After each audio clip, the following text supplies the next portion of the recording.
Listen to me right now, because this is not background noise. And this is not just another motivational talk drifting past your ears while your life stays the same. This is a moment of truth, and moments of truth are rare because most people spend their entire lives avoiding them. You are not here by accident. You are here because something inside you is tired of the excuses, tired of the delay, tired of knowing deep down that you were built for more but settling for less because it felt safer, because it felt familiar, because comfort disguised itself as security and convinced you to trade your potential for predictability. And I want you to understand something clearly and completely right now. You are not lacking motivation. You are not lacking intelligence. You are not lacking opportunity. What you have been lacking is a standard, because when your standards change, your life changes. Not slowly, not someday, but instantly. In the moment you decide that the way you've been living is no longer acceptable, everything begins to shift. Your body changes, your focus changes, your actions change, and action is what creates results, not intention, not hope, not wishing, because wishing is passive and winners are not passive. Winners are decisive, and decision is the ultimate power, because the moment you decide who you are and what you will no longer tolerate, the world must respond. But most people never make that decision. They negotiate with themselves. They lower the bar. They say tomorrow, next week, next year, when things calm down, when I have more time, when I feel more confident. And let me tell you something that may shake, but it will set you free. Confidence is not something you wait for. Confidence is something you build by keeping promises to yourself. And every time you break one, you weaken your identity. But every time you follow through, even when it's hard, especially when it's hard, you reinforce the belief that you are the kind of person who does what they say they will do. And identity drives behavior far more than motivation ever will, which is why you can feel inspired one day and still sabotage yourself the next. Because inspiration fades, but identity endures. And right now, your job is not to feel good. Your job is to decide who you are becoming, because the future version of you is watching the choices you make today, and they are either thanking you or resenting you. And deep down, you know which one it is. You know where you've been playing small. You know where you've been settling. You know the habits you keep returning to that no longer serve you. And you also know the actions you've been avoiding that could change everything if you committed to them fully. But commitment scares people because commitment removes excuses. Commitment means you burn the boats. Commitment means you stop leaving yourself an escape route. And most people want results without commitment. They want change without discomfort. They want growth without pain. But growth is pain. Growth is stretching beyond who you have been. Growth is doing what is uncomfortable until it becomes your new normal. And the truth is, your comfort zone is the most dangerous place you can live, because nothing grows there, nothing evolves there, nothing extraordinary is born there. And if you stay there long enough, it will slowly drain your spirit, because the human soul was designed for progress, not stagnation. And when you are not growing, you are dying, even if everything on the outside looks fine, even if you're smiling, even if you're functioning. Inside, there is a quiet dissatisfaction that keeps whispering, there must be more than this. And that whisper is not weakness, it is guidance. It is your higher self calling you forward. But calling alone is not enough. You must answer it. And answering requires courage, because courage is not the absence of fear. Courage is acting in spite of it, and fear will always be there when you are stepping into your potential. Because fear shows up when something matters. Fear shows up when you are about to expand. So the goal is not to eliminate fear. The goal is to stop letting fear be the decision maker in your life. Because fear asks, what if it doesn't work?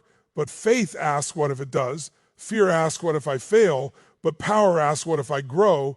And failure is not the opposite of success. Failure is feedback. It is information.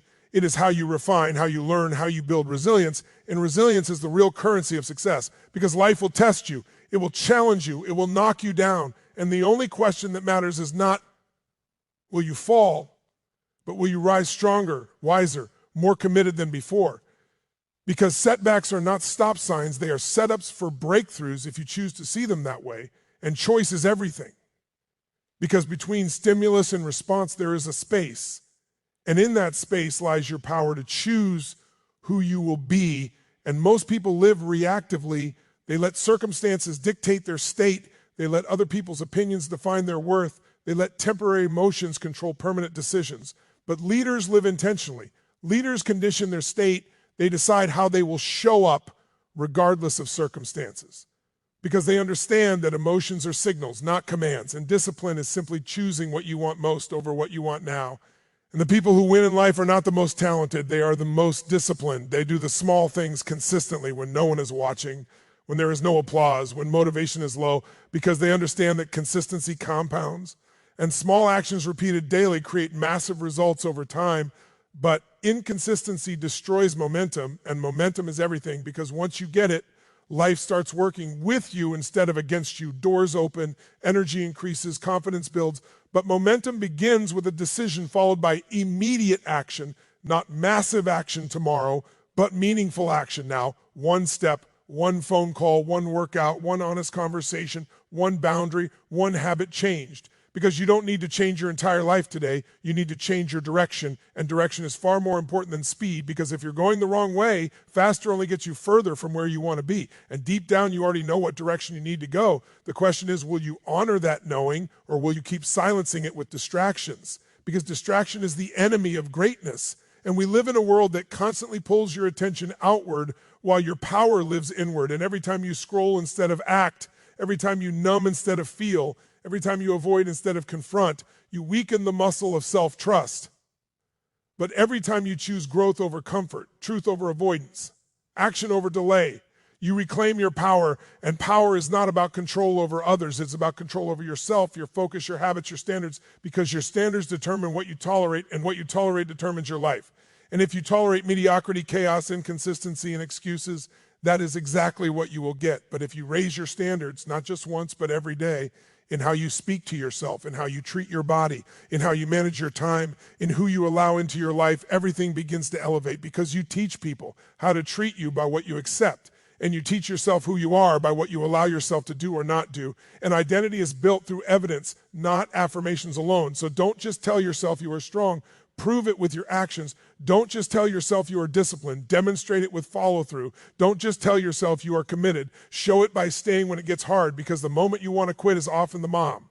And before the breakthrough, and most people quit at the edge of change, they stop when the old life is gone, but the new life hasn't fully arrived yet, and that space feels uncomfortable, uncertain, lonely, but that space is where transformation happens. That space is where you are being reshaped, and if you can stay there, if you can endure the discomfort without running back to old habits, you will emerge stronger than you've ever been, and one day you will look back and realize the struggle you thought was breaking you was actually building you, preparing you, refining you for a level of responsibility and impact you could not have handled before, because growth always precedes capacity, and capacity determines how much success you can sustain, because success without growth collapses, but success built on character, discipline, and purpose endures, and purpose is what gives suffering meaning. Purpose is what makes effort worthwhile. Purpose is what gets you out of bed when motivation is gone, and your purpose is not something you find, it is something you commit to, something you decide, something you live into through service, contribution, and growth, because fulfillment does not come from getting more.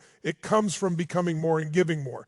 And when you align your goals with contribution, your energy becomes limitless, because now you're not just doing it for yourself, you're doing it for the people you can help, the example you can set, the legacy you can leave. And legacy is not what you leave behind when you die. It is how you live every day. It is how you show up, how you love, how you lead, how you respond under pressure, because pressure reveals character, and character determines destiny, and destiny is not written by chance, it is written by choice, moment by moment, decision by decision, habit by habit, and right now, in this moment, you are choosing, even by listening, even by staying present, you are choosing, and I want you to choose consciously.